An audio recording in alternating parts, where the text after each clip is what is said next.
What's up? This is Brandon London, and you're listening to the Big Blue UK and Ireland podcast. You hear that? The Big Blue UK and Ireland podcast.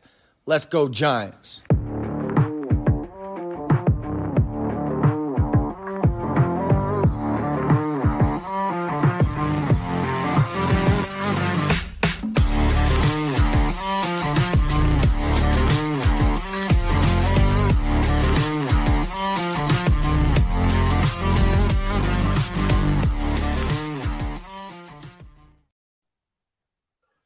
Welcome back, Giants fans, to the latest edition of the Big Blue UK and Ireland podcast. This week we are 100% British, but as always, 100% Giants.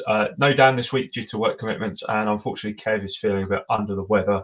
So I am taking up the mantle of host, and I'm joined by this week's producer, Shane. How you doing, mate? You all right?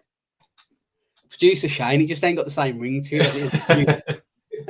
But yeah, I'm all good. Looking forward to getting into some of the news stuff that we've had happen over the last few days. I know kind of our group chat's been mental, and you've been busy updating a variety of documents, seemingly hourly, the way it's been going as well. But yeah, as you say, it's just the two of us today. So we'll just kind of start as well by saying if anyone's listening to this and wants to jump on and talk edge and linebackers with us, whether you want to jump on for just a few minutes and talk about a couple of players, or you fancy just sort of being with us for the duration, that third voice is always welcome. So if you are interested, either put something in the comments or drop us a message on our Twitter page. I'm monitoring that, the joys of producing as well. Big Blue UK IRL, as always. Drop us a quick DM and I'll get you the link sent over. Then we'll get you in here and you can give your opinion on some of the news and also how linebackers are looking. You're on mute. You can tell I'm not used to hosting. Yeah, absolutely. Just exactly what Shane said there. You know, two of us, we can talk between each other, have a little bit of banter, but with a third, sometimes it does help. So if anyone's interested, let us know and we will happily have you in here. So before we get into the crux, because there is a hell of a lot to get through this week, if you're watching this on YouTube or on Facebook, do pop any questions into the comments. We will pop them up and answer any of them. Really love interacting with you guys, you know, who doesn't? So subscribe if you haven't already, and also give this video a nice thumbs up because it all helps. Now, training camp began today, and whilst there was a lot of hype, there was also a ton of news since the last time that we were on talking about Saquon for God knows how long. We were talking about Saquon for, but there's so much news for us to cover that we cannot cover training camp now. So we're going to leave that until Dan's back next week, and we'll get into that. So, you know, kind of let's kick off with some of that news since the Barkley episode. Now, after all the chat about a deal not being agreed, and the speculation of whether Barkley would do anything, turn up to training camp, sign his tender, some shock news broke on Tuesday that Barkley had in fact signed his franchise tag after the Giants added a couple of sweeteners in there. Barkley's new one-year deal includes a $2 million signing bonus along with a trio of incentives based on rushing yards, touchdowns, and receptions that are worth an additional $909,000 to him. Now, bear in mind that these incentives will only come in if the Giants reach the playoffs. But since the tag was signed, he's eligible to report to camp, and he did just that today, catching a touchdown from Daniel Jones, I believe, in 11 on 11s. Now, Shane, obviously we spoke about all the details regarding no deal last week, and we went through all the hypotheticals, and, you know, it's now gone completely out the window because we do have a deal. You know, it's only a year deal because that's all he was allowed to sign. But do you think this is an olive branch from Joe Shane? And how do you feel this is going to go next season? Are we going to see him tagged again? Because that is another opportunity still. Yeah, I mean, I'm quite surprised that Saquon didn't turn around and say, any deal I sign, I want a no tag clause in it. Now, obviously, there's been a lot of chatter saying how this sort of comes across for him. It shows him in good light, etc., which it does. But I think for me personally, I didn't really understand why Saquon kind of signed it. I mean, I think we all said last week, if he sits out, it's no big deal, in all honesty, for running. You're not talking about the quarterback refusing to turn up to training camp. I mean, I don't think that Joe Shane as such has maybe put a deal there, put a gentleman's agreement saying, yeah, look, we won't tag you next year. But I think we mentioned in our chat when this news broke, maybe there's been a hint or there's a gentleman's agreement about a potential contract in the future, like you do this. And we'll this is the kind of deal we'll look at giving you next year. Now, what is interesting is that the performance-based stats that he gets, they're not easy to hit, to be honest with you. So he's got a rush for 1,300 yards, which he did in his rookie year, and he did it last year, but he's only ever just gone over that. He did 1,307 yards in his rookie year and 1,312 last year. He's got to get 11 touchdowns. He's only ever got 11 touchdowns in his rookie season, and he's got to get 65 receptions. Again, only ever did it in his rookie year as well. He had 57 last year for comparison and just 10 touchdowns. So they're not the most, they're not the easiest of targets for him to hit when you look at how often he's hit them targets in previous seasons. So maybe, Saquon's just banking on himself a little bit more. Yeah, absolutely. I mean, there was a lot of chatter within the locker room. I think Xavier McKinney was one of those guys who came out and said, look, we want Saquon here. We love him. We've spoken to him. And even after the news dropped and that podcast dropped, where I think Saquon was almost fed a few lines in there, that he was still liking a lot of things about false narratives. And, he loves his cap tweet, doesn't he, with the blue cap, which for any of those people like ourselves who are not youngsters and have no idea what cap means, apparently it means lies. But he was very vocal on Twitter, making sure that everyone was aware that all of the stuff that's been said about his guys requesting a trade and all of that is all just lies. And we're just happy to see him at camp, because you always want your best players there, and regardless of some of the narratives that keep being woven that Barkley is our best player, he's not our best player, it could be another person we're going to speak about in a second.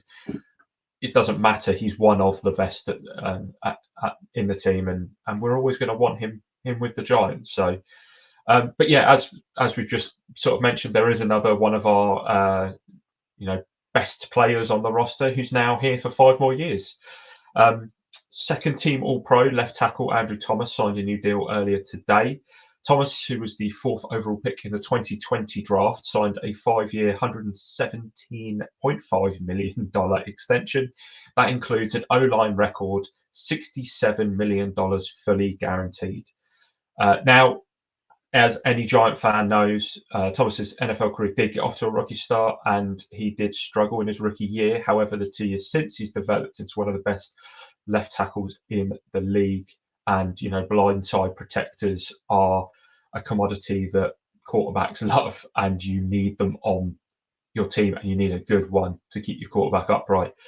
Now, Thomas has played in 45 regular season games with 44 starts, in addition to 2 postseason games as well. His performances last season not only helped Mr. Saquon Barkley reach a career high 1,312 rushing yards, but also helped Daniel Jones to get his new contract after Jones set franchise single-season records in completion percentage and led the NFL by throwing an interception on just 1.1% of his passes, which is also a franchise record. Shane, another player signed up long-term. What are your thoughts on the financials? And that's that. Wow. Yeah, I mean, that stat alone probably just shows you why he's got paid. I think this is probably the one that kind of everyone was unanimous in. It's a case of when, not if. We've got Andrew Thomas there for the next 7 years. Like, do you know what that's?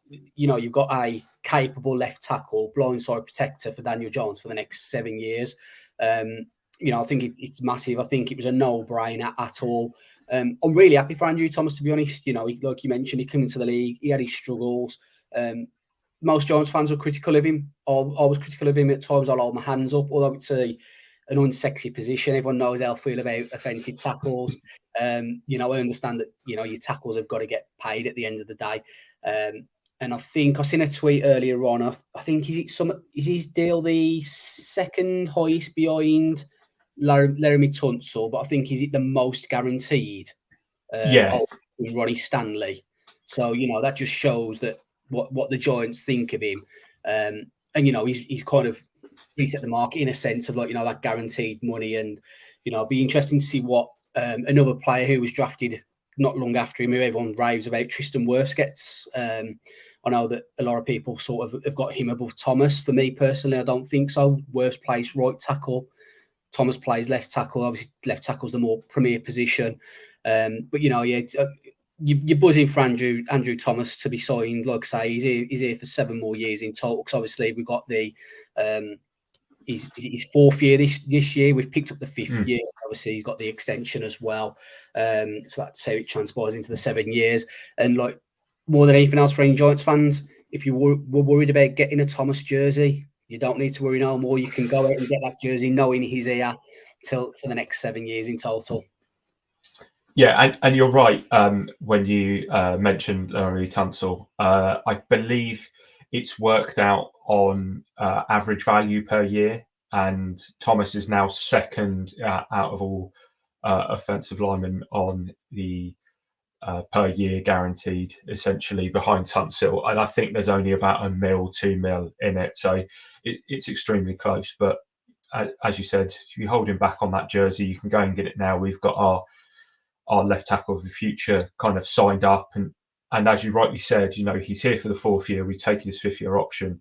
He's signed the extension. I think it's still 2029, so it's a hell of a deal, but that's exactly what you want. And I believe that I saw something like his cap hit is it 15 mil this year, something around that, or is it even less? I could be wrong. So cap space when it's at a premium is something that we're going to need going forward to make sure that if there are any veterans that get cut on cut day, that we want to bolster, some of the positions, including 2 positions we're going to speak about later on, which probably are 2 positions that really need a little bit of love still on the Giants roster. That's the perfect way to do it, is to extend young players and free up a bit of cap space there. Yeah, it was. I've got his details here, courtesy of Dan Duggan. It was a 16 million signing bonus, and his cap hit will be around 5 million this year. He's got guaranteed salaries in 23, 24, 25, 26 plus roster bonuses. So it's a small cap hit for this year. And I don't know what you think as well, but like especially for myself, obviously I've not been a Giants fan for that long, sort of 5 years now.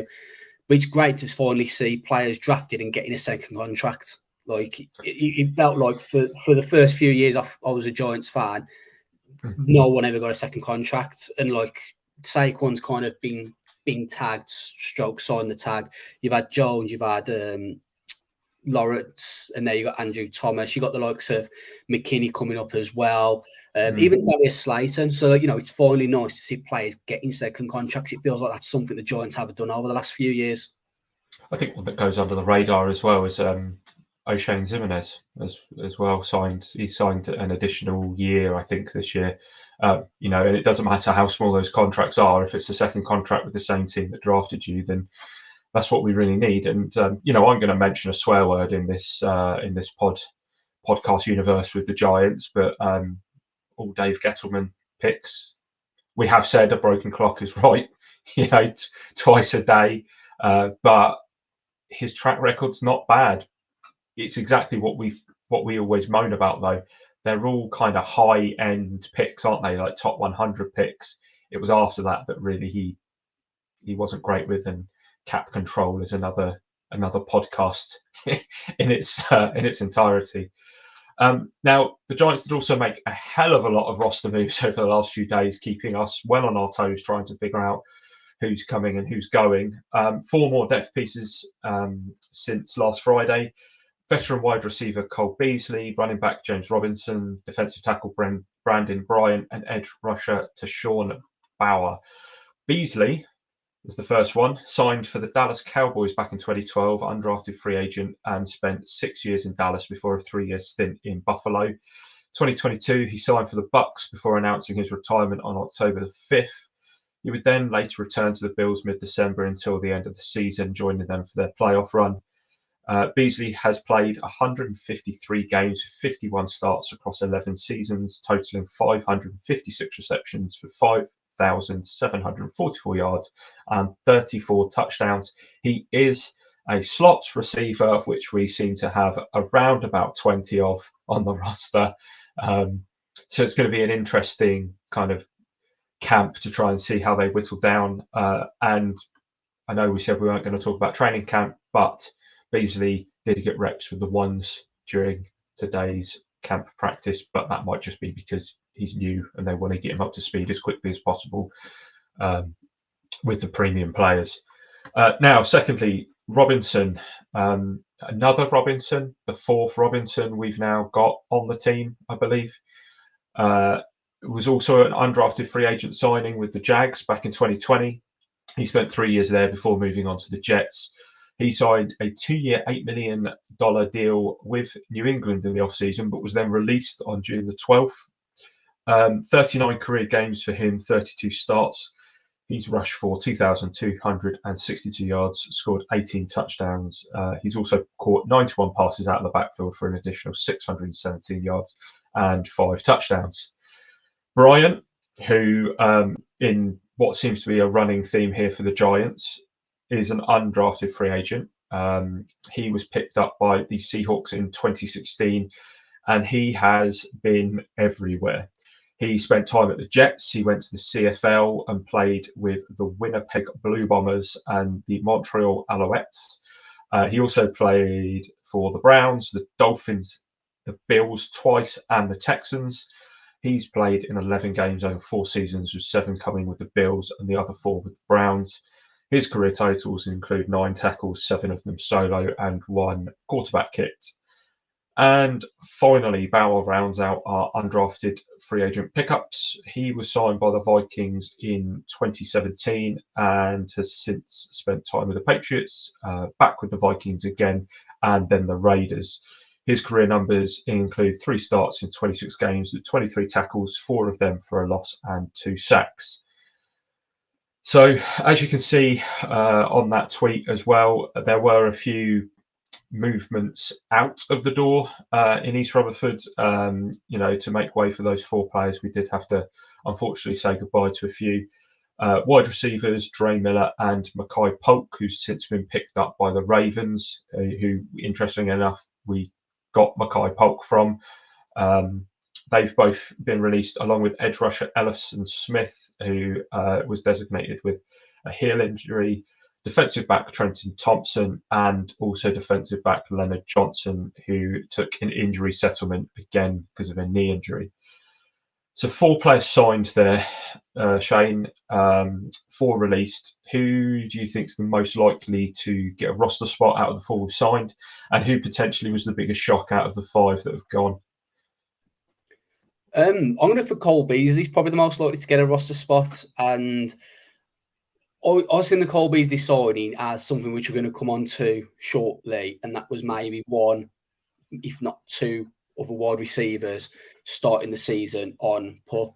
And I think especially if one of them is guaranteed, then I can see him getting a roster spot. Now, the only concern is obviously he played last year for the Bills and the Bucks. He only had 6 receptions in total. But he was at the Bills when Dabes was there, so he knows how Dabes likes to operate. Dabes knows him well as well. And to be fair, I don't think he signs this deal unless he's maybe not had a guarantee, but kind of been tipped off. Look, if you sign for us, you're going to start on the roster. And I think he's a good veteran player to have as well, because you've got Shep, but outside of that, you've got players who are veterans in the sense of they've been in the league long enough, but not been in the league that long. So like Darius Slayton, for instance, he's been in the league long enough, but not anywhere near as long as what someone like Cole Beasley has. Likewise for Paris Campbell as well. And then obviously you've got rookie Jalen Hoyer, second year Wan'Dale Robinson. So I think it's adding a little bit more veteran leadership to the position group. And like following on from that, if for whatever reason they decide that Shepherd, maybe this is the year that he gets cut, then Cole Beasley will step into that vet role even more if he's retained. And I'm going to go for the most surprising one. I'm going to go for Leonard Johnson, just because of the contract we gave him originally. Like, I think, was it a 3-year deal we gave him? Like, for him to then be cut, I was just quite surprised. I mean, the other ones don't really surprise me. Whereas Leonard Johnson, it was a kind of one where, okay, well, if they give him 3 years, they've obviously seen something and they've got faith in him. But to then be cut probably less than 3 months later was just a bit of a surprise for me. Yeah, I can agree with the Beasley signing, and you're right. Anytime you give a long-term contract or a longer-term contract to somebody who's come in from outside the organisation, who, let's be honest, he hadn't played a lot of ball either since leaving college, because he was the guy who got injured during the combine or before the combine, and wiped out his ACL, I think, or something like that. Yeah, I think you're right. So, to give a long-term contract to someone like that, I can't imagine it was a big contract, but you're still going to have a minimum on there. So, yeah, interesting. I'll tell you what, for me, I think I agree with you with Cole Beasley. Now, my answer would have been very, very different prior to Saquon signing this deal, and I would have said James Robinson. And I do think that potentially, and I hate to say it, I do think he's probably got more of a chance than Brightwell on sticking around if he can show some of that sort of burst and some of the experience that not that he showed much experience during his rookie year, but his rookie year was a lot better than maybe someone like Brightwell's. The biggest shock, I thought Ellison Smith would just stick around just because it's Ellison Smith. Now, we're going to go through the edge rushers later, and Ellison Smith was on that list of edge rushers to have a chat about, but obviously now he's not because he's gone. And we write our expectations of a player for this year, and my expectation for Ellison Smith was the injuries might catch up with him, and he will be a cap casualty. I just didn't see it coming this quickly. Another injury, a heel injury, which I believe is different than the injuries he had last year. So I think it's just that his body just was never NFL ready. And I think the coaches have just taken that as another injury to another body part that it's time to go now. So yeah, Ellison Smith has been around. I think this would have been his 3rd year. I think he was brought in 2021. So there we go. But speaking of players who will begin the season injured, the Giants placed wide receivers Sterling Shepard and Wan'Dale Robinson, cornerback Aaron Robinson, defensive tackle Sean Robinson and DJ Davidson, and guard Marcus McKeithen on the PUP or physically unable to perform list. They will be available to return at any time. Bellinger was put on the PUP list at the beginning of camp last year. He lasted 1 day on there before he was activated, so they can be activated at any time. Now, Shepard, Wan'Dale, Aaron Robinson, DJ Davidson, Marcus McKeithen all tore their ACLs last season, and Sean Robinson tore his meniscus in late November. So they're all rehabbing pretty serious injuries coming back, so it'll be interesting to see when they come back. The Giants will also be without wide receiver Jamison Crowder, who was signed in the off-season. He's got a calf injury, and defensive tackle Vernon Butler, reserve, did not report. I don't really know what that means or what you can read into that, whether he's decided not to report or whether that's a team decision. But the good news is that Darian Beavers, who tore his ACL last year, and Colin Johnson, the wide receiver who tore his Achilles after tearing it up in the preseason last year, they both avoided the PUP and will be able to contribute straight away. Now, that is the end of the news. There was a lot of it, 23 minutes worth. So thank you for bearing with us. Now we will get to the meat and drink, where we're going to the positional in-depths. And Shane, I think you're going to start us off with an edge rusher. You are on mute. See, this producer lark ain't easy. I was just testing you there, so if you're on the board enough.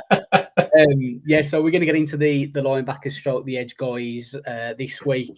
Probably my favourite position in the NFL, especially the inside linebacker role, but kind of obviously you got those edges that kind of play outside linebacker depending on what system they're in. But the first one I'm going to talk about is one everyone should be pretty familiar with.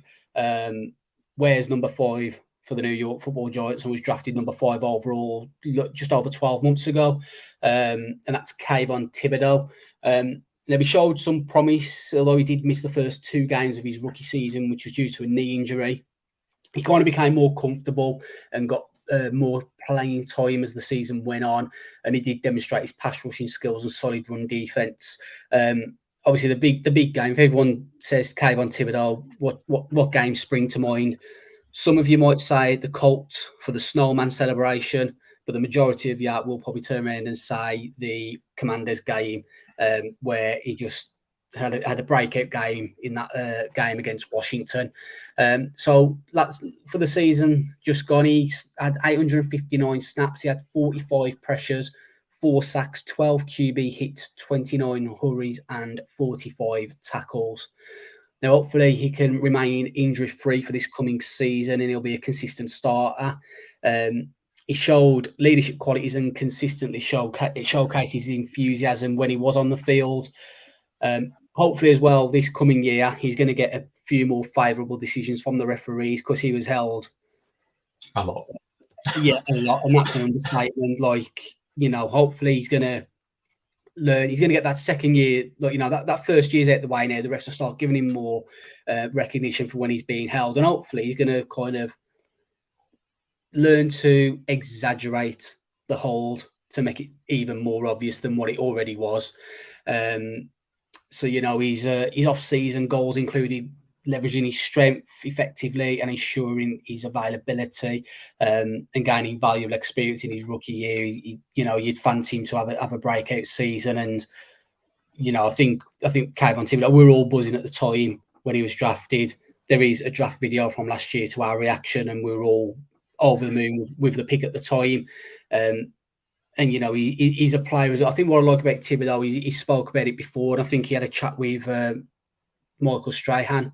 Obviously, Thibodeau's got things going on off the field, but Strahan said to him, look, if you take care of things on the field, all the stuff off the field will take care of itself. And I think he's learned that. And to me, I think he seems quite mature for his age. Probably the way he behaves sometimes, he's more mature than what I am, in all honesty. You wouldn't think he was a guy in his rookie season last year at times, other than maybe the Starman celebration. But yeah, I think we're all hoping for high hopes for him for this coming season. But how are the expectations for Thibodeau for you, Craig? I think it's difficult, isn't it? Because you've got to bear in mind he is a second-year player. However, from what he's shown, and 12 QB hits, 18th highest in the league, tied 18th highest in the league in your rookie year. And I think that's one thing that we all noticed, is that though his sack number was low, he was so good at just getting to the quarterback and pressurizing them. I think his rush rate or rush win rate was massive last season. I think it was the leader out of all rookies. And you talk about that Washington game and the strip sack fumble that he made, and we were both lucky enough to be the two that went on to speak with Bob Pupper and Carl Banks last season, mere days I think after that game, and I mentioned that as like my defining moment of the season so far. But it wasn't like it was a flash in the pan. Like, I don't know if you remember, a few weeks before we played Washington again, and he was so close to doing it, but for some reason, Taylor Heineke, I think who was at quarterback, he just kind of held on to that ball because he absolutely steamrolled him. And I guess he just realised the second time to maybe swipe for the hand rather than just trying to absolutely bull rush the guy. So, I think that also shows growth, and he probably looked at that and thought, because we were in overtime at that time, trying to win the ball game, and he could have won it there and then. So it's nice to see that he will learn. Leveraging his strength effectively in the as an off-season goal is absolutely key there. So yeah, I do have high expectations, and I think everyone should do. Now, God, did you want to add something? Yeah, I was just going to say, I think it showed as well. His stats came on towards the end of the season. He didn't he didn't put up amazing stats, but kind of over the last 4 games, he had 3 sacks, he had a forced fumble, a fumble recovery. Over the season, he had 2 forced fumbles and 2 fumble recoveries. So he's one of those players who shows he's got kind of an eye for the ball as well. He's not just a case of, I'm just going to try and get the quarterback on the ground. He's looking at how he can make that big play, that game-changing play. You know, there's a massive difference between forcing a fumble and either yourself or one of your teammates getting the recovery on their 30-yard as opposed to them punting it out to your 30. Yeah, absolutely. So let's talk about his friend on the other side. Unfortunately, someone who seems to struggle with injuries, but let's just hope that's behind him. So Azeez Ojulari arrived last year at training camp with increased muscle mass, aiming to be better withstand the demands of the game, but he faced a series of lower body injuries that caused him to miss 10 games in the end. And the annoying thing about it is when he did play, he struggled to be effective against stopping the run, which was, let's be honest, that was a struggle for everyone on our team last year. If there was one thing you could do against us, it was run all over us. But in 80 run defense snaps, he had 2 missed tackles and only made 9 stops. But he does have a high pressure rate, high sack rate. If you think Thibodeau had, how many sacks did we say? 4 sacks in 859 snaps. Now Azeez had 252 snaps, 6 sacks, 5 QB hits, 9 hurries, 20 pressures, which, in the grand scheme of things, when you compare it against all edge rushers, it's not great. It's one of the lower end. But for such a small sample size, you can see how disruptive he is. I think that's something that we miss when he's not there. Now, his ability to stay healthy is going to remain a concern for this season, but he is projected to start alongside Thibodeau in the defense. Wink was asked about Azeez's condition in the lead up to minicamp, I believe, and Wink did mention that he appears more physically resilient this year. But we heard very similar stories before training camp last year. So the true impact of this is only going to be evident in the first few weeks of the season. But do you feel, with the small sample size, that Azeez is kind of underappreciated by Giants fans? Yeah, for me, massively. I'm a huge Azeez Ojulari fan. Like, I think you look at his stats, like 2021, 17 games, 8 sacks, 1 forced fumble. Last year in 7 games, he had 5.5 sacks, 3 forced fumbles. I've gone on record and said I think Azeez Ojulari is going to be more productive than Thibodeau, but I think Thibodeau's got a higher ceiling. And I think between them, that can be like Batman and Robin, or whatever dream team you want to kind of refer to him as. But I'm a massive Ojulari fan. And to be fair, I was listening to the Talking Giants podcast yesterday, I think it was. Shout out to them guys. They do great work, and their podcasts are awesome. And I think it was Justin mentioned on there that Azeez had mentioned that last year he was training with the O-line and the D-line a lot, like with Andrew Thomas and the like. And this year he's not weightlifting with them. So, he's obviously making some adjustments to try and maybe not put as much muscle on and reduce the risk of injuring. If that's what the players are doing, that's what you want to see. Whether it's Evan Neal going off and doing his own thing with a previous offensive lineman who had a Hall of Fame career, or whatever type of career it was, or whether it's a player maybe adjusting what they're doing at the workout. They're aware of maybe where they might have gone wrong and the condition of their body, and they're making them adjustments to make them a better player and put a better product on the field.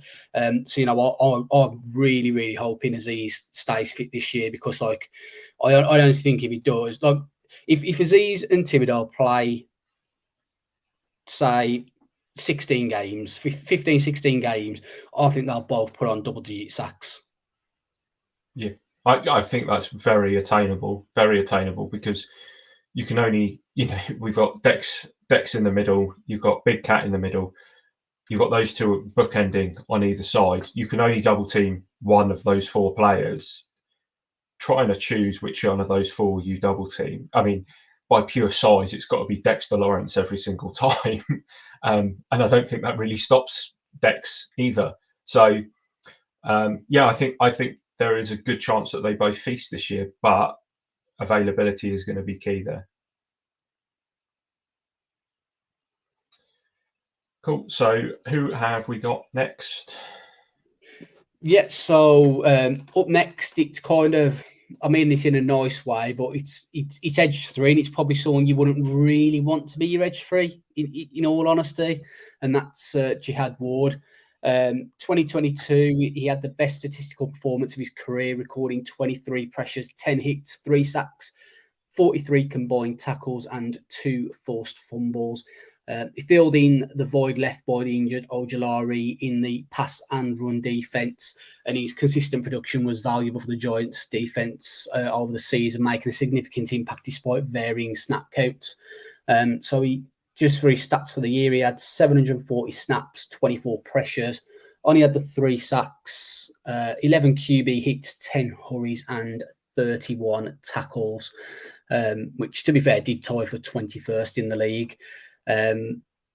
So, although it's likely that you think he's going to be a backup for his veteran presence and his fiery temperament, and obviously his jokery behind the scenes videos that he likes to put on Instagram or Twitter or wherever it might be, hopefully he'll continue to drive the Giants defense on every snap. When he does get on the field, the Giants can be confident that he'll continue to thrive. And like we've mentioned before, when you've got the likes of Dexy, Thibodeau, then you got Haddy coming in. I mean, like, if you're O-line, you're probably going to want to wear earplugs or something, in all honesty. Like, just take them out when you go in the huddle with a QB, and then put them back in when you go and face them guys, because like I couldn't be doing with it at all. But how important do you think it is for us to have a veteran like Haddy in the edge room?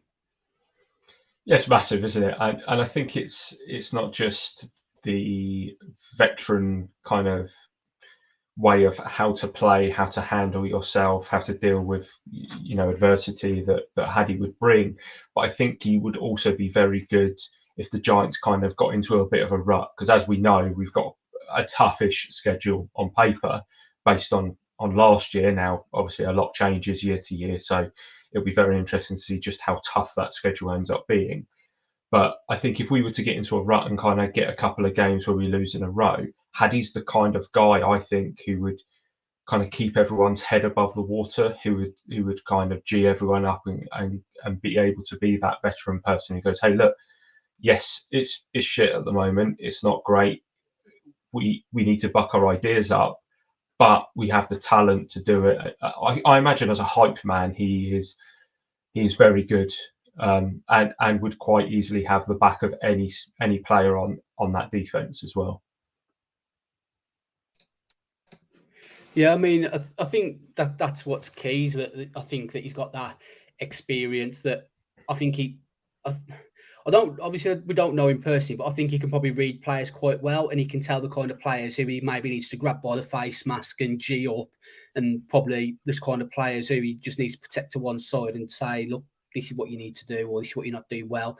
But at the same time as well, I think he's also the type who can be, believe it or not, I get the impression he could maybe be a bit of calm at times as well, like just reassuring players, like, look, we've got this. Like Thibodeau, yeah, you're getting held and that, and you're not quite getting the sacks, but keep at it, and you're going to get there. Trust me.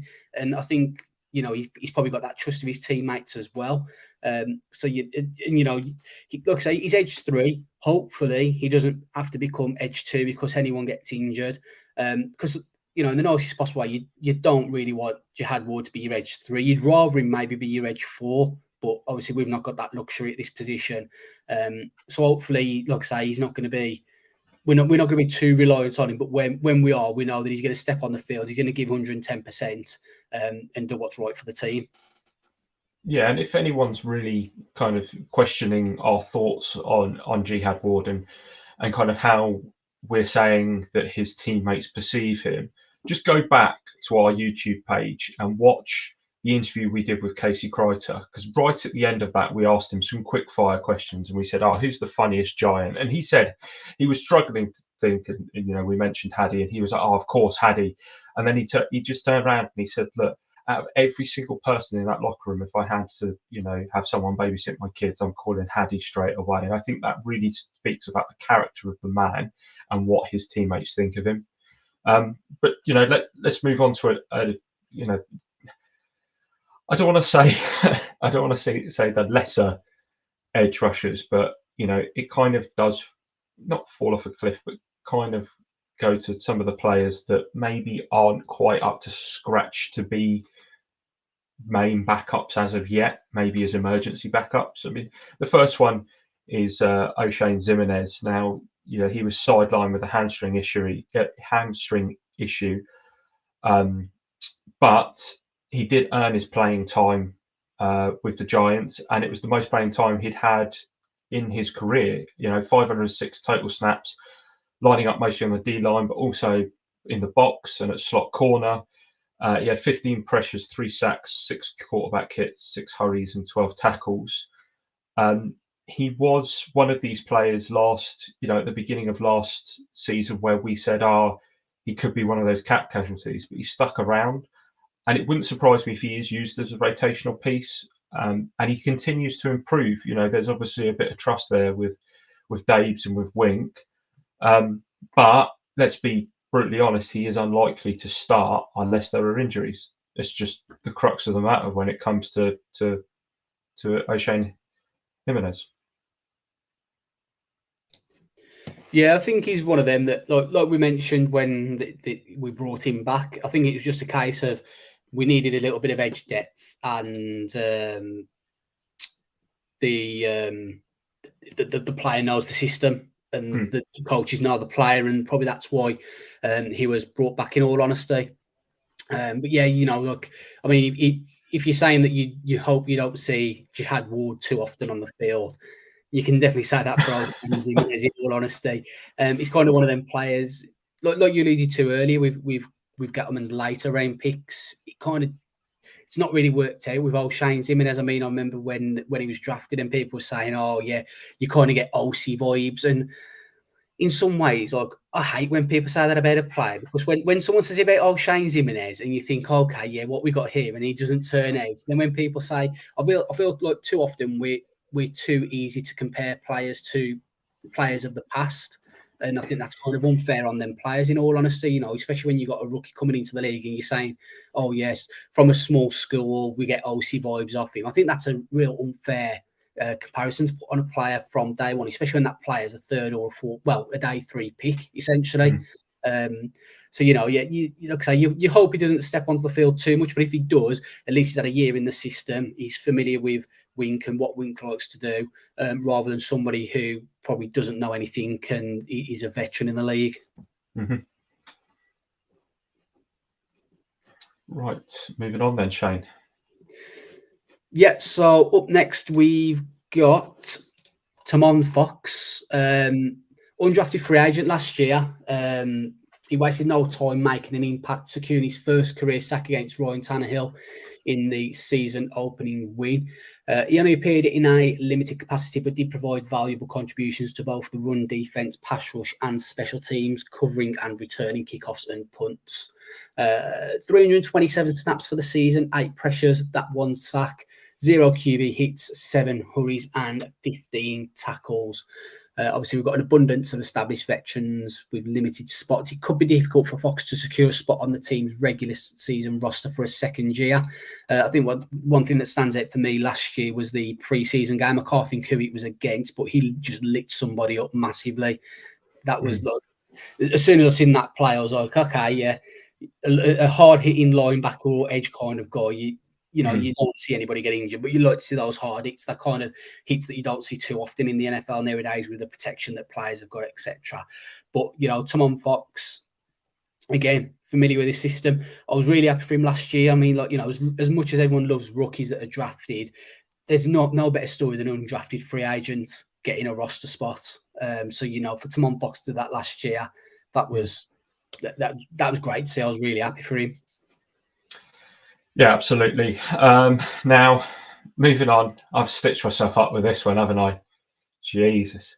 Habakkuk Baldonado, who is one of our undrafted rookie free agents from this year, Last season had a few injury issues, really, but he showed resilience. He started all 9 games that he appeared in.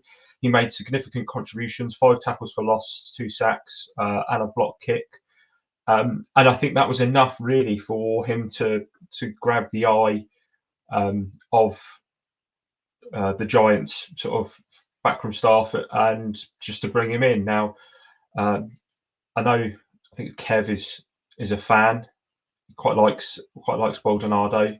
So a productive college season, potential as a rotational pass rusher, could earn him a spot on the practice squad if he has a solid training camp. Further development on that practice squad could see him called up in the season if there are injuries, and he could have an opportunity to contribute in the future. Let's be honest, it's not the deepest of kind of cores at the moment in the edge rusher room, so there's definitely a chance for him, I would say, unless he really does have a bad camp. Yeah, I mean, like Baldonado, he's a great story. I mean, like he's a European player, which is what we like to see. Especially, we like to see the European players go over and do well. He was born in Italy and he moved to Florida in 2017. He attended Clearwater Academy International for 1 year. In that one season, he had 83 tackles and 30.5 sacks. Following on from that, 30.5 sacks. 3-0. Yeah. Jesus. And off the back of that, he went to the University of Pitt to go and play college football there. So, you like to see these kind of players do well. These feel good stories, especially like say being born in Italy. He did a great interview with someone off Sky. Was it Sky Sports? Not long after it was it either just before he was drafted or not long after he was drafted. I know we got tagged in it on Twitter, and that's a great interview. Like he comes across really well, and he's the kind of person that you think, yeah, okay, maybe is there something there? And touching on that, Jamie makes a great point about whether it's a vet or an undrafted free agent.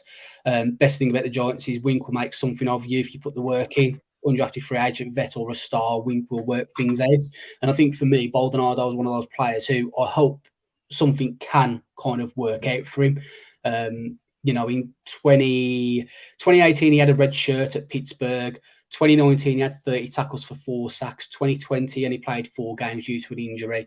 And then last year, 2021, as a 14-game starter in 2021, he had 41 tackles and 9 sacks. So off his 30.5 sacks that he had at Clearwater Academy, he has sort of put a little bit of production on the field. And if maybe this is this year's Tamon Fox, the undrafted free agent who makes a big play in pre-season and kind of gets a roster spot. Like I say, being a European kind of guy as well, without a doubt. I know we're Big Blue UK and Ireland, but we have absolutely no issues with Europe in general. And, if that was to happen, who knows? Maybe we might start seeing a few Baldonado jerseys on this side of the pond. Yeah, exactly that. And, you're absolutely right. We're very good friends with the guys at Big Blue Germany. We're good friends with the guys in Giants France. We've got Ruben, who is part of the Spanish Giants team. I think we've even recently started following and being followed by Giants Brazil. So, it's multinational. We're just one of a large number of kind of growing fan groups around the world, and I'm sure an Italian one will prop up if Baldonado really does sort of take flight there. Just before you get into the last one, Shane, thanks for popping in, Jamie, and for popping some comments on. We are looking for a third, and we're just about to start doing the linebackers in a minute. So if you fancy jumping on and having a chat about some linebackers, let us know in the comments, and we'll give you the invite link, because we loved having you last week and we'd love to have you again. But Shane, do you want to round us out? Yeah, sure. Jamie, anyone else who's listening, come and join the party. There's no pressure for anyone to do it, but if someone does feel comfortable to jump on, feel free, drop us a DM on Twitter. So the last one is to Sean. Is it Boa or Boa? I don't know if my Black Country accent is messing that pronunciation up as my phone goes off. That's not Saquon Barkley, if anyone's wondering after last week. He appeared in 6 games for the Raiders, however, only had 36 snaps for 1 assisted tackle. He also had 34 snaps on special teams. As we mentioned at the start, he was only signed kind of this week, signed to the squad the day before training camp. He's going to look to earn a roster spot, but most likely will be a training camp body and nothing more. I think we both agree with that. Oh, 100%. Yeah, absolutely. There's no doubt that when you join a roster as late as he has, and then you look at some of the names that potentially are ahead of him, and then the fact that the Giants probably just want a body to take them through camp, I can't see it coming through. I mean, if you look at those 4 players in Fox, Bauer, Baldonado, and Jimenez, which out of those, let's say we carry another 2 behind the front 3. Let's say one, and then one goes to the practice squad. Who are you saying? Who's that out of? Is it from Fox, Baldonado, and Bauer? And we'll include. I mean, let's say Jimenez is going to be the starter, or not the starter. Sorry, that fourth edge rusher, isn't he? So out of the other 3, one of them is probably going to drop down to the practice squad, but will contribute at some point because they're likely to get called up, because it's very unlikely we have 4 edge rushers that don't have injuries. So out of those 3, so Fox, Baldonado, and Bauer, who are you saying for practice squad this year?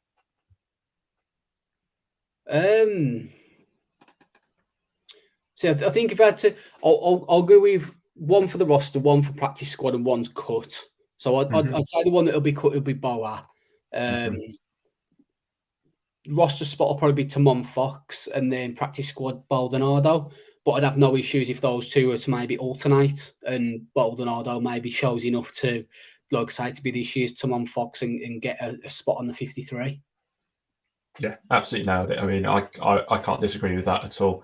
I think Baldonado's lack of experience and probably the fact that he wasn't drafted obviously means that there's some wrinkles to iron out there, and he just needs, a bit of an arm around him and just a bit of coaching, a bit of guiding the right way to do things. Because as everyone knows, the step up from college and to the NFL is massive, and not, you don't always get somebody who can jump up like a Sauce or like a Chase, like we've said millions of times before.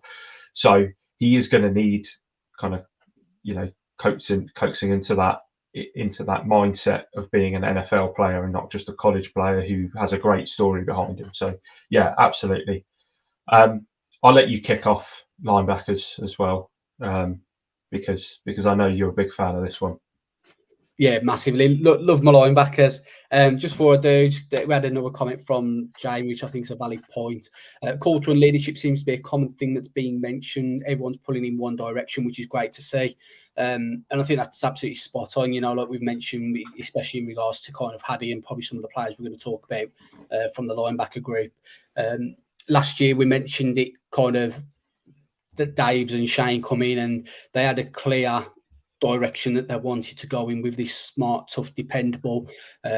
Just before we went on air tonight, I watched the Daves and Shane press conference that they did earlier on. I think it's about 20 minutes long on the Giants YouTube page. And the thing that you kind of get a sense of it's just carrying on. Lots of questions about Saquon. If anyone's not listened to it, I think there's about 15, 20 questions just in regards to Saquon alone. But yeah, the culture and leadership seems to be a common thing, 100%.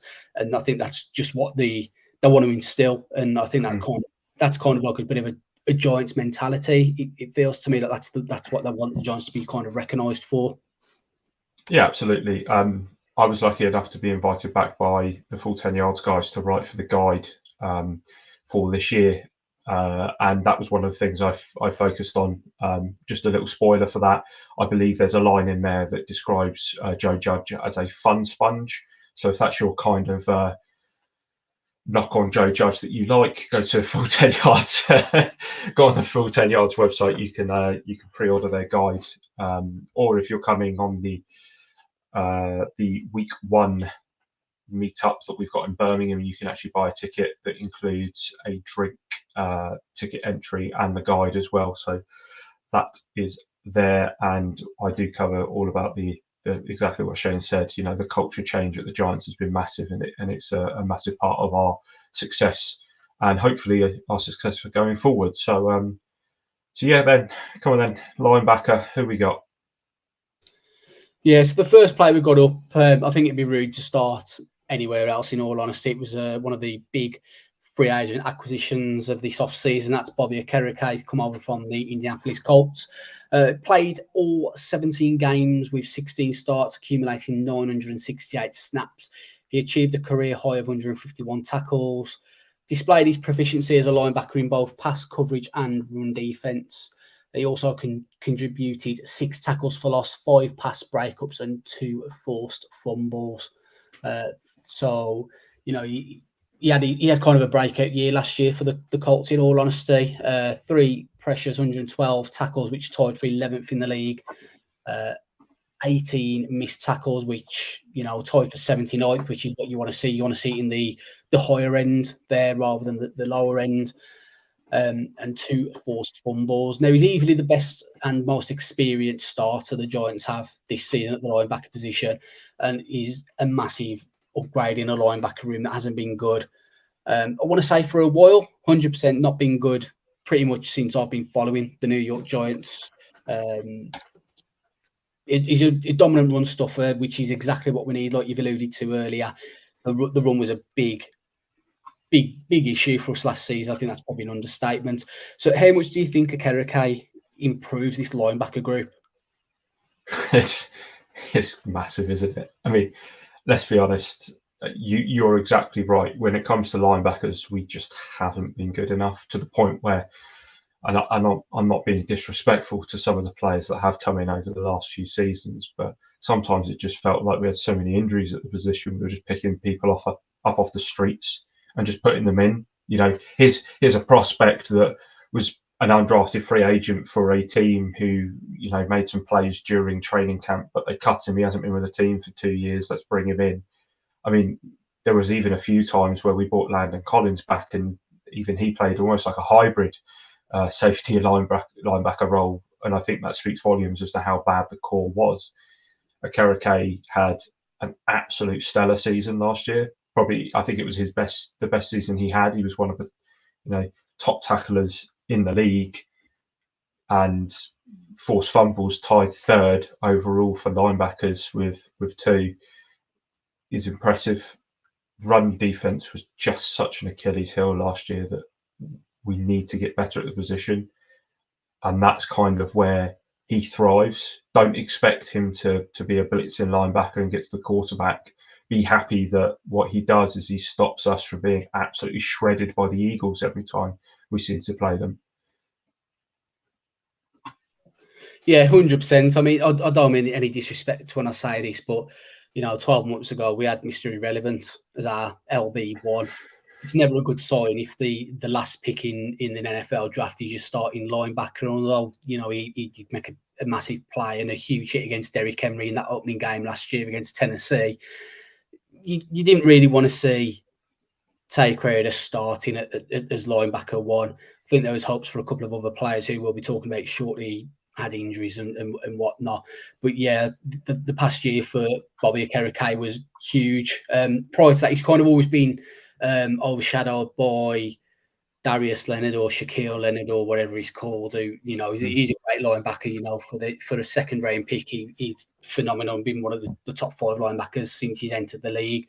So Okereke kind of didn't really get much of an opportunity at times to show what he could potentially do, because rightfully so, Leonard was the main guy there. So, you know, he's a massive upgrade from day one. He's, you know, a great linebacker. I think he's gonna vastly improve that defense. I don't see how we can become weaker than what we have been at the linebacker position.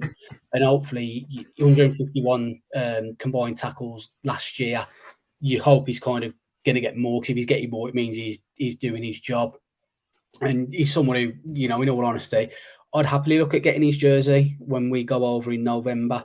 If you didn't know about that, we're going to New York in November for the Patriots game. Let us know if you're going to be out there. Little side note for that. But yeah, 99 solo tackles. Hopefully he gets into triple figures this year.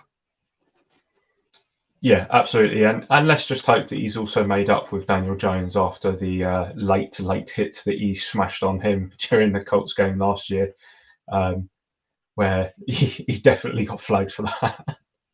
It did, but that play still stands out to me because he was one of the few Colts players that did up in that game. Like, let's be honest, the Colts were unofficially tanking. Like, they had no interest in winning that game at all. As soon as they went down by a certain amount of points, you could see their players. I mean, even Dexter Lawrence with his sack against Nelson. Quentin Nelson. I'm not saying Nelson gave up on that play. Yeah. If it was a playoff game, would he maybe have put a little bit different, more effort into it? Whereas a Kerikay, I think there was nothing personal with Daniel Jones, and I'm sure they've probably had a private chat or comments about it, joke between themselves in the dressing room. But for me, I think that's kind of what you wanted to see from a Kerikay last year, in the sense of he's the only player who didn't give up in that game. And I think you ask most Giants fans off the back of that game, if there's one player that you'd want us to sign, it probably would have been Bobby Kerikay, because he gave his 100% throughout.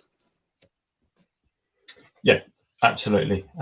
So I'm going to fire through the next two because I think that they kind of make sense to be grouped together. And there's a question at the end of that just to ask you as well. So Darian Beavers is up first. So Beavers showcases versatility early in reps in the first team defense, and obviously got the responsibility of calling plays during a preseason game last year.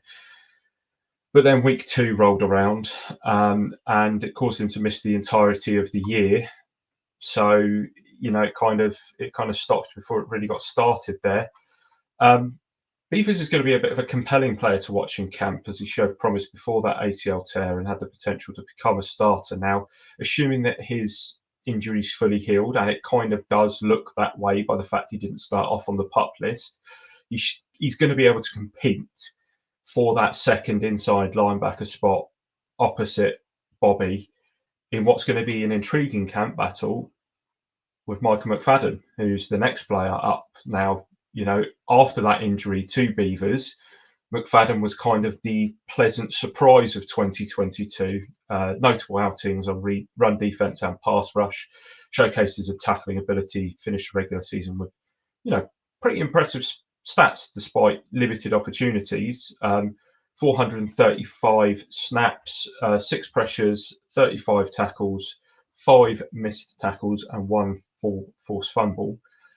Given his aggressive, physical, reliable play, he is going to be up against Beavers for that starting spot, as we've said. Now, recent departures at the position, McFadden now has the opportunity for a breakout season with the potential to establish himself as a long-term contributor for the team. However, who wins, Shane? Who wins? See, I feel like I'm going to really cop out here. So I think it's McFadden's job to lose to start the season.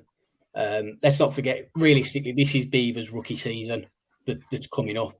McFadden's kind of had that year to have some NFL snaps and get a little bit of a feel for the position, whereas Beavers hasn't played a snap in an official NFL game yet. Obviously, he got injured early into pre-season. But I think that Beavers can 100% take the job from McFadden.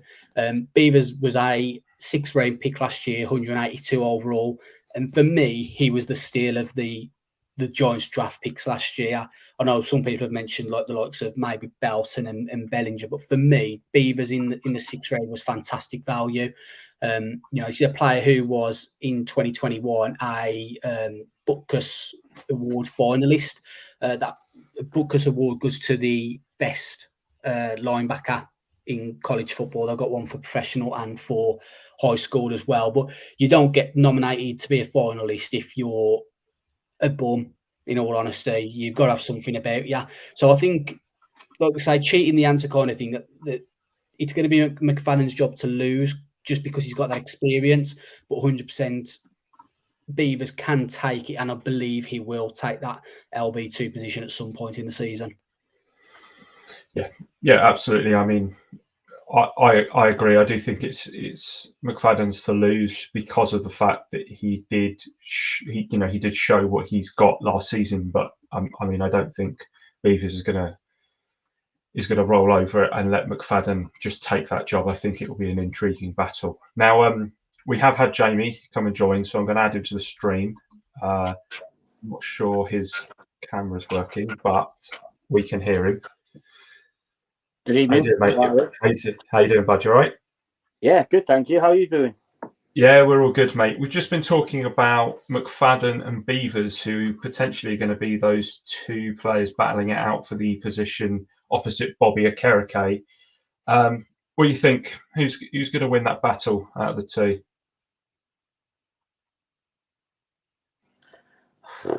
I think Beavers, but it's one of those ones. I don't think we've really had a great sort of linebacker two, have we, to complement it, because we've got some great edge rush and everything as you discussed and things like that, but it's that coverage, isn't it? It's who's going to complement Bobby Okereke in wing system. So it's like, I'm saying Beavers for now, but you never know, do you? Because wing system it's just, it's ever changing, isn't it? You might have one down in and then one down out. It's the joys of the Wink Martin D, I think.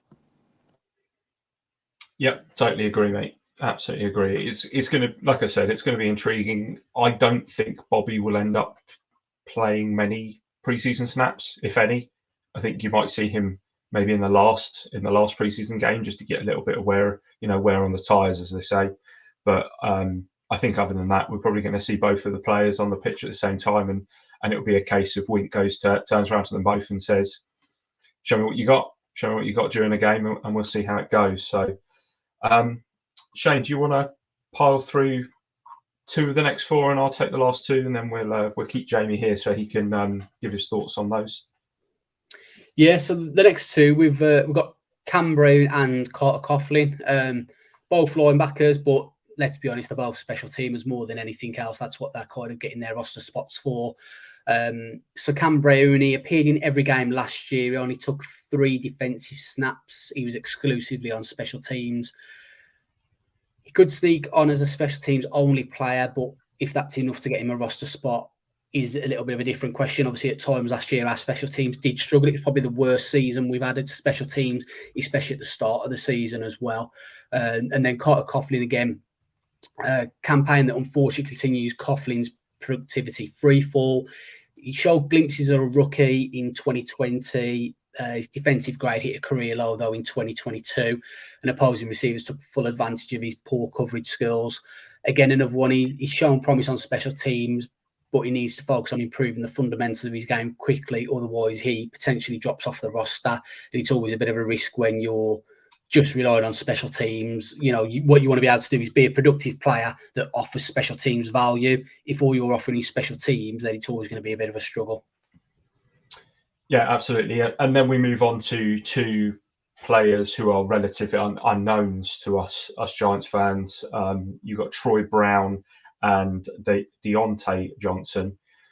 Troy Brown had a standout senior season at Ole Miss, transferred from Central Michigan and emerged as a prolific tackler despite the fact that he's got a small stature for a linebacker. Impressive total of 93 tackles. He made an impact in helping the Rebels achieve an 8-5 record and also secured a spot in the Texas Bowl. Now, obviously, he's going to be competing with several other candidates for this kind of final roster spot on linebacker. Now, as Shane's already alluded to with the two previously, you do tend to see a little bit of kind of special teams acumen when you come to these players. So it'd be interesting to see how these two do on special teams. He does lack experience, and that's where he will be able to gain experience if he does make the roster spot. And the other one, Deontay Johnson, had a final season with the Toledo Rockets. He recorded 109 tackles, 8 of them resulting in a loss of yardage. He also contributed 3 sacks from the linebacker position. He has a few more feathers in his cap compared to some of the others vying for that depth spot.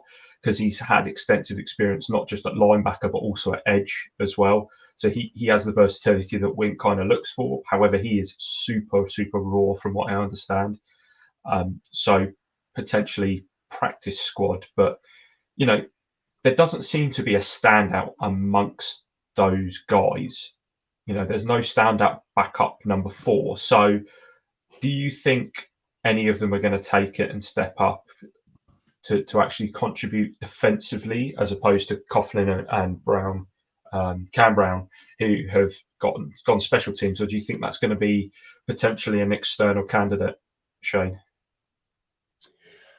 See, I quite like Deontay Johnson, but as you say, he's going to be a practice squad player more than anything else. I mean, the key thing for me is there's going to be opportunity at this linebacker position. If you like Kerikade, let's say he doesn't take any snaps, you've then got Beavers and Coughlin, who are both going to be looking to take full opportunity for that LB2, and then obviously one of them being LB3. Cam Brown and Coughlin have kind of shown that they don't kind of really add much as linebackers in the defensive game. So, for Deontay Johnson and for Troy Brown, there's going to be an opportunity there. And it's going to be about grasping that opportunity with both hands and taking it and, kind of putting on playing in pre-season that's going to make Dable and Wink turn around and say, are we confident this guy's not going to get picked up based on his pre-season games? And that's the risk that you always run when you cut players. So, I'm kind of a little bit hopeful for Deontay Johnson. 6'2", 235 pounds, and he ran a 4.53. So he's kind of got size and he's got speed as well. How about you, Jamie? How do you see this one going? Do you think that there's a chance that we're going to pick someone up prior to when we actually get the finalised roster of the 53? I think we will see some sort of wiggle movement. Like Shane said there, you run that risk of the sort of waiver. I mean, we signed the boy from Pittsburgh, was it Roche last year? And everyone thought, wow, he's brilliant. And he did. And then we kind of let him go. And then he was picked up straight away. So there are some diamonds in the mud, so to say. Special teams last year was well, average at best. And like you said, and the names there, Carter Coughlin and stuff like that, they were the ones that were on that special team. So it is a massive step up to expect them to play in that linebacker position, consistently and effectively. I think, I've seen a few people ask about getting, spending a few million on another experienced linebacker, and I just think we could probably use that room cap-wise elsewhere, because it is a long season. It is going to be a physical season. And as we know, our linebackers' job predominantly are to also stop the run, because we've been so bad on it over the last 2 years in pretty much, in a difficult league. I think our division it was once renowned as one of the worst. I think now it's probably one of the best. It's going to be a long old stretch, and I think it's anybody's job, isn't it? As Shane said, it's anyone's job. Use the pre-season to your best. It's not competitive, because every down is competitive. You're playing for your job, aren't you? Yeah, absolutely. And you're exactly right with when it comes to cap space there, because you don't play to the limits of your cap number before the season starts, because during the season you're going to have to cut players, and they're going to have cap hits against or they're going to have monetary hits against the cap that's going to shrink your ability to really do anything. So you always need that buffer there, just in case you need an emergency person to bring in. But just before you go, Jamie, just want to get your thoughts on the Barkley and the Thomas deals. We spoke about those earlier. Just want to see what you think on those two. I think when I was on last time, I said about locker room and the importance within the locker room. 2 big presents, 2 big leaders, and seeing number 26 run out on the training paddock today was brilliant, because there was none of this sort of animosity. There was nothing there. He was just smiling. He was embracing it. And, and when you look at building an offensive line, he's been a stud. And is it 3 or 4 years to the day that, was it what ESPN or somebody was laughing, saying he was the worst offensive tackle that you could pick and so on? Well, eat your words now, because he's one of the highest paid, if not the highest paid. And do you know what? he deserves it because Andrew Thomas pretty much does help significantly. So, keeping the best talent we have is important, and building around them again is just as important. So, well played, Joe Shane. Yeah, the man's been cooking over the last few days, and it's definitely kept us on our toes. But thanks again for coming on, Jamie. We really appreciate you taking the time out of your evening for the second week in a row to come and have a chat with us. And maybe what we'll have to do is get you on for a full episode at some point, because I love hearing your opinions, mate. Really, really good. No, it's been brilliant. And obviously, keep up the good work, guys. It's going to get bigger as the season comes towards now. There's going to be a lot more to talk about. So keep up the good work. Will do, mate. We'll speak to you soon, bud. Have a good one. Cheers, mate. See you later. Right, so unfortunately, that is all the time we have this week. However, we'll have a nice treat for you next week, as I believe we're going to have two shows. We've got the penultimate entry in the roster series as we look at the safety and specialists, the two S's. And then we'll be welcoming friend of the pod, Brian O'Leary from the Irish NFL show. So he can give his thoughts on everything since he was last on prior to the draft. Anything you want to add before we disappear, Shane? Just obviously, we've mentioned a couple of meetups during this pod. Obviously, Craig's mentioned the meetup in Birmingham for the first game of the season, and earlier on I mentioned the meetup in November for the Patriots game. The only meeting we've not mentioned is the one that is happening in October. Yeah, it's getting all mixed up then. October, Marleybone Sports Bar and Grill for the Giants versus, I nearly said Redskins game, then it was in my head. We'll get them obviously to cover and changing the name back or whatever team they're going to be. But yeah, the Commanders game, Giants Commanders on the 22nd of October, I think it is off the top of my head. Yeah. So three meetups there in 3 months straight. Do get in touch with us if you want to attend one or even all three of them. If you want to have flight details, we'll give them you. We'll happily share a flight for 6, 7, 8 hours, wherever it is, to New York with fellow fans more than anything else and listeners as well. So yeah, if you're interested in attending one of those meetups, please do get in touch with us, like we've mentioned before, whether it's on Twitter, Facebook, Instagram. Said Twitter, X. I know Dan's a fan of it being called X. So if you want to get in touch with us on X or Instagram or Facebook, do let us know if you want to attend one of those. That lovely website X where you still tweet and retweet and it's still called Twitter Blue. Yeah, thanks Elon. That's really helpful. As I mentioned at the beginning, just remember to like this video and subscribe to us on YouTube if you haven't already. You can also hit the bell to be notified of when we go live or if we put up any other videos like we probably will be next week. If you aren't already, follow us on Twitter, on Instagram, on Facebook. Just search Big Blue UK and Ireland. We're also part of the New York Giants Fans UK page, so you can find us there, as there has been a few chats this week about the Patriots game in November. And then obviously you can read any articles from us on the Full 10 Yards website. That's full10yards.com/Giants. Like I said earlier, if you go to the full10yards.com website, you can buy your tickets for the meetup in Birmingham. And like I also said, if you buy one of the ticket bundles, you can buy extra drinks tokens for the night. And you can also buy a copy of the guide, which I have written, the Giants write-up, and Dan has given his views from a fan view point of view. My thanks go to producer Shane for doing my job, and I've now done Dan's job, so I'm looking forward to Dan coming back and we can get back to a bit of normality next week. But thank you, the listeners, for getting involved, for watching or listening, whether it is live or pre-recorded. We are signing off until next time.